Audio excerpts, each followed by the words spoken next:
Throughout the summer, the lectionary will take us through a cycle of stories telling the saga of David, one of the most complicated figures of the Hebrew Bible.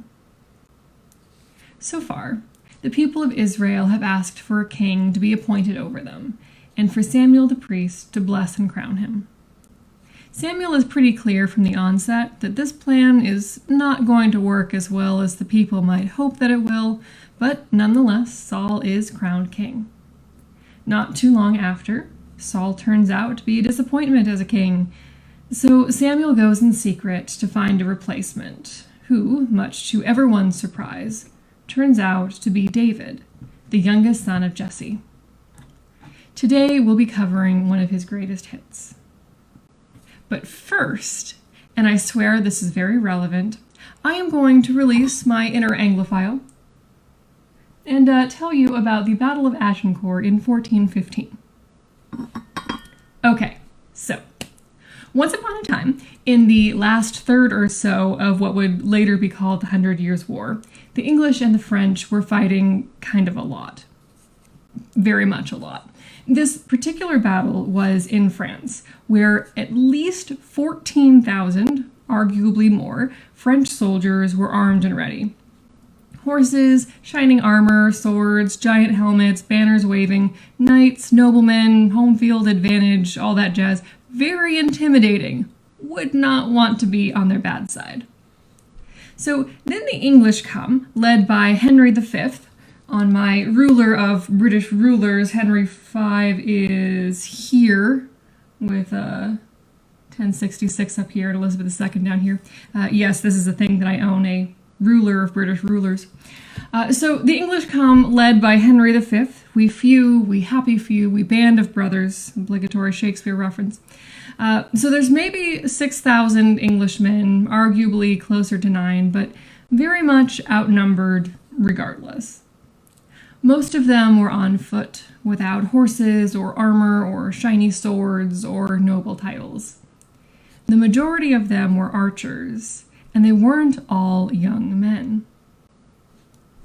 There was a general opinion at the time that knights and swords and cavalry were better than archers.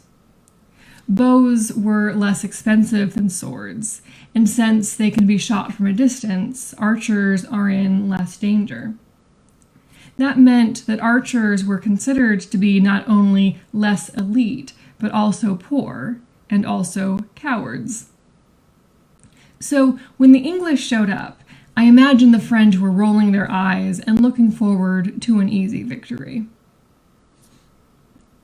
But the fact that this battle is the heart of Shakespeare's play Henry V, and the fact that I'm excited to tell it to you as a staunch Anglophile, might be a spoiler that the French did not have an easy victory.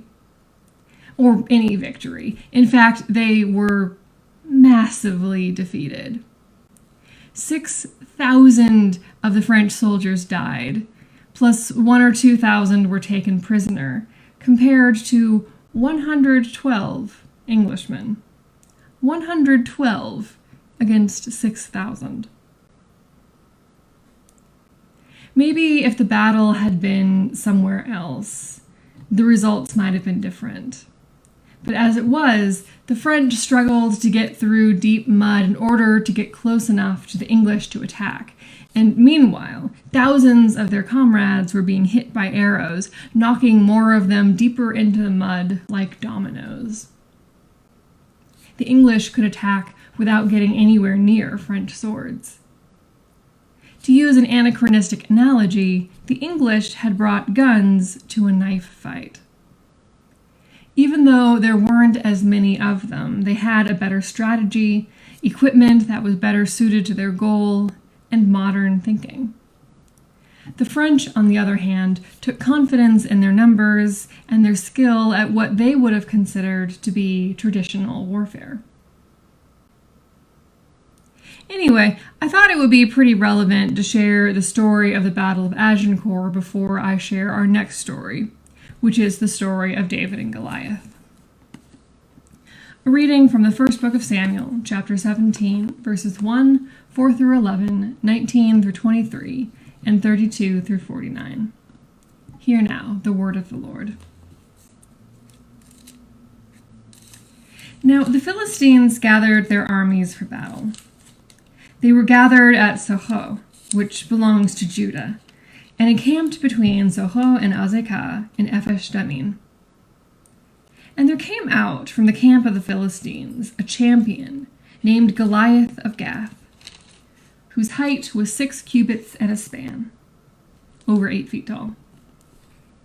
He had a helmet of bronze on his head, and he was armed with a coat of mail. The weight of the coat was 5,000 shekels of bronze. He had greaves of bronze on his legs, and a javelin of bronze slung between his shoulders. The shaft of his spear was like a weaver's beam, and his spear's head weighed 600 shekels of iron. And his shield-bearer went before him. He stood and shouted to the ranks of Israel, "Why have you come out to draw up for battle? Am I not a Philistine, and are you not servants of Saul? Choose a man for yourselves, and let him come down to me. If he is able to fight with me and kill me, then we will be your servants. But if I prevail against him and kill him, then you shall be our servants and serve us." And the Philistine said, "Today I defy the ranks of Israel. Give me a man that we may fight together." When Saul and all Israel heard these words of the Philistine, they were dismayed and greatly afraid. Now Saul and they and all the men of Israel were in the valley of Elah, fighting with the Philistines. David rose early in the morning and left the sheep with a keeper, took the provisions, and went as Jesse had commanded him. He came to the encampment as the army was going forth to the battle line, shouting the war cry. Israel and the Philistines drew up for battle, army against army. David left the things in charge of the keeper of the baggage, ran to the ranks, and went and greeted his brothers. As he talked with them, the champion, the Philistine of Gath, Goliath by name, came up out of the ranks of the Philistines and spoke the same words as before. And David heard him. David said to Saul, "Let no one's heart fail because of him. Your servant will go and fight with this Philistine." Saul said to David, "You are not able to go against this Philistine to fight with him, for you are just a boy, and he has been a warrior from his youth." But David said to Saul, "Your servant used to keep sheep for his father, and whenever a lion or a bear came and took a lamb from the flock, I went after it and struck it down, rescuing the lamb from its mouth. And if it turned against me, I would catch it by the jaw, strike it down, and kill it. Your servant has killed both lions and bears, and this uncircumcised Philistine shall be like one of them, since he has defied the armies of the living God." David said, "The Lord, who saved me from the paw of the lion and from the paw of the bear, will save me from the hand of this Philistine." So Saul said to David, "Go, and may the Lord be with you." Saul clothed David with his armor. He put a bronze helmet on his head and clothed him with a coat of mail. David strapped Saul's sword over the armor, and he tried in vain to walk, for he was not used to them. Then David said to Saul, "I cannot walk with these, for I'm not used to them." So David removed them. Then he took his staff in his hand and chose 5 smooth stones from the wadi, and put them in his shepherd's bag in the pouch. His sling was in his hand, and he drew near to the Philistine. The Philistine came on and drew near to David, with his shield-bearer in front of him. When the Philistine looked and saw David, he disdained him, for he was only a youth, ruddy and handsome in appearance. The Philistine said to David, Am I a dog that you come to me with sticks?" And the Philistine cursed David by his gods. The Philistine said to David, "Come to me, and I will give your flesh to the birds of the air and to the wild animals of the field." But David said to the Philistine, "You come to me with sword and spear and javelin, but I come to you in the name of the Lord of hosts, the God of the armies of Israel, whom you have defied. This very day the Lord will deliver you into my hand, and I will strike you down and cut off your head.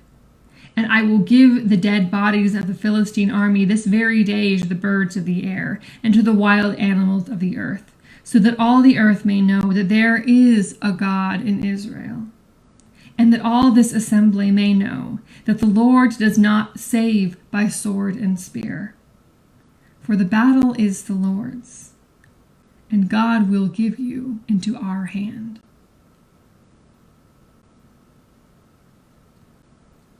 When the Philistine drew nearer to meet David, David ran quickly toward the battle line to meet the Philistine. David put his hand in his bag, took out a stone, slung it, and struck the Philistine on his forehead. The stone sank into his forehead, and he fell face down on the ground. This is the word of the Lord.